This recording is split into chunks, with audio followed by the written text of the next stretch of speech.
Yayasan Rumah Peduli Kemanusiaan milik Mbak Novi ini menaungi 10 bayi, 5 anak dan 6 dewasa dengan disabilitas mental. Setiap bulannya lebih dari 50 juta dikeluarkan dari kocek pribadi. Hola netizen yang tercinta, perjuangan Pratiwi Novianti tidak berhenti untuk mengambil kembali hak asuh yang diambil Dinas Sosial Tangerang. Seperti diketahui, Pratiwi Novianti mengaku demi merawat ODGJ dan anak asuh, ia rela menggunakan dana pribadi dari penghasilannya sebagai relawan sekaligus YouTuber. Bahkan pengeluaran untuk perawatan ODGJ dan bayi-bayi hingga pengasuhnya pun dikatakan mampu mencapai lebih dari 50 juta rupiah. Novi diketahui memang membangun sebuah yayasan bernama Yayasan Rumah Peduli Kemanusiaan. Sebelum 10 anak yang dibawa Dinsos Tangerang, Novi mengungkapkan jika ada 21 orang yang berada di yayasan tersebut, 10 bayi, 5 anak, serta 6 orang dewasa, semuanya menggunakan dana pribadi Novi. Meski demikian, Novi tidak menampik merasa berat dengan pengeluaran yang cukup besar tersebut. Dirinya juga sempat mengaku tidak menggunakan dana sponsor atau bantuan sosial apapun dalam merawat serta menjaga ODGJ itu. Nah, gimana nih menurut netizen yang maha benar? Silahkan berkomentar ya. Nih Densos nih nggak ada kerjaan ya. Ada-ada aja gitu ya. Setahu saya Densos itu tugasnya melakukan pelayanan sosial pada tona sosial dan korban human trafficking, orang terlantar, pekerja imigran yang bermasalah, ODGJ yang tidak tersentuh pemerintah, di jalan-jalanan itu tona sosial seperti panti jompo. Tugasnya seperti itu deh kayaknya. Bukan seenaknya ngambil anak yang sudah kehidupannya terjamin, dikasih susu, dikasih tempat tinggal yang bagus, ibunya dirawat. Kalian emang bener-bener cari muka ya, pansos kalian. Kok ada sih pejabat seperti kalian, dinas sosial seperti itu? Kalau kalian memang seperti itu, kalian memang nggak pernah melihat banyak tuh anak-anak di bawah jembatan tidurnya yang ngemes, yang tidak pernah tersentuh oleh pemerintah.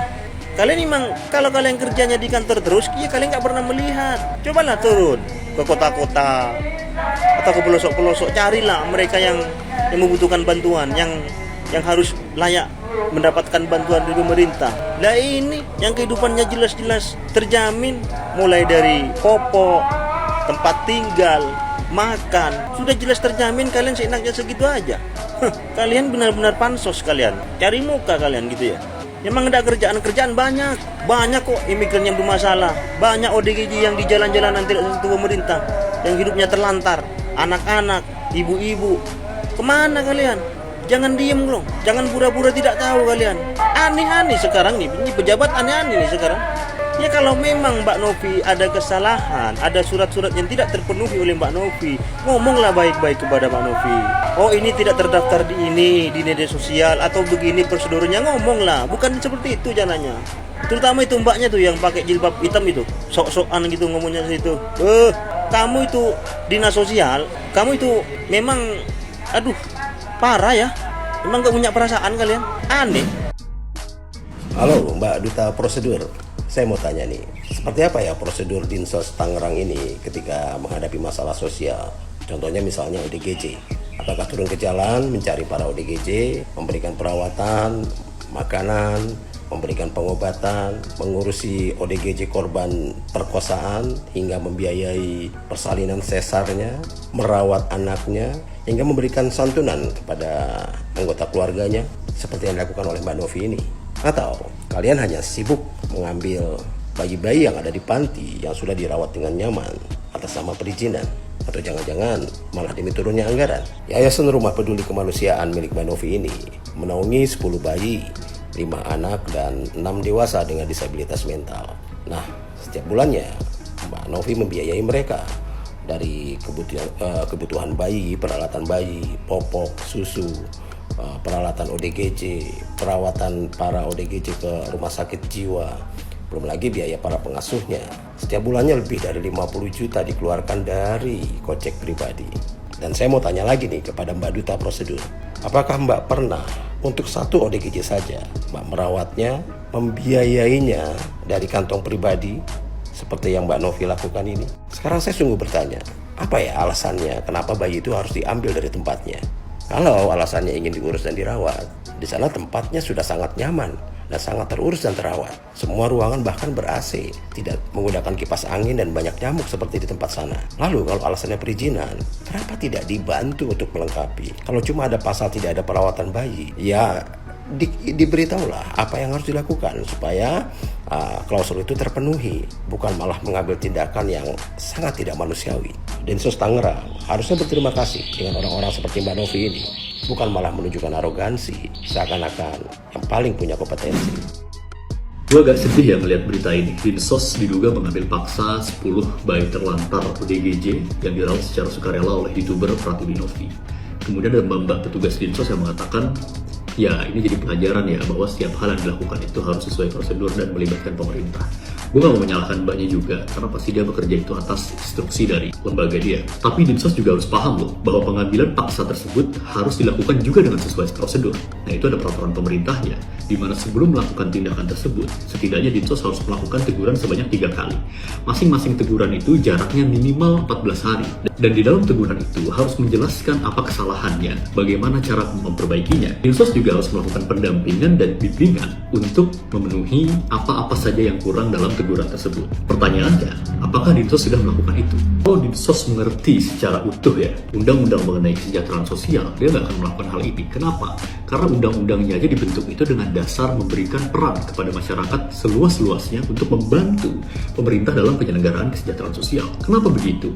Karena pemerintah sadar bahwa dia tidak memiliki cukup dana untuk merawat semua orang yang terlantar sehingga bisa mensejahterakan mereka secara sosial. Makanya, pasal dalam Undang-Undang Kesejahteraan Sosial itu bilangnya begini, masyarakat memiliki kesempatan seluas-luasnya untuk berperan dalam penyelenggaraan kesejahteraan sosial. Nah, Dinsos harus hati-hati. Kalau ternyata mereka belum melaksanakan prosedur yang seharusnya, Dinsos bisa diklasifikasikan melakukan onrah atau overhead atau perbuatan melawan hukum oleh pemerintah. Sehingga mereka bisa digugat ke Pengadilan Tata Usaha Negara dan diminta mengganti kerugian material dan imaterial. Kalau kita bicara kerugian imaterial, itu nilainya udah bisa puluhan miliar. Pertanyaannya, dananya Dinsos per tahun itu bisa mencapai itu gak untuk membayar ganti kerugian imaterial? Harusnya, kalau Dinsos paham secara komprehensif payung hukum mengenai kesejahteraan sosial serta peran serta masyarakat, yang terjadi kemarin bukanlah persekusi, melainkan kolaborasi antara Novi dengan Dinas Sosial. Semoga masalah ini bisa terselesaikan dengan baik. Semoga Dinsos menurunkan egonya dalam menegakkan kepastian hukum, karena kepastian hukum yang tidak adil dan tidak bermanfaat bukanlah hukum dalam arti yang sebenarnya. Salam. Ini pelajarannya guys, semuanya harus sesuai prosedur.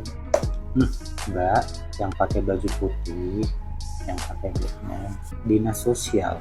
Iya benar ya, dinas sosial. Kalau saya pribadi kerja di dinas sosial, ngeliat tuh kakak, ini muka aku mungkin udah aku taruh di pantat. Karena saya malu.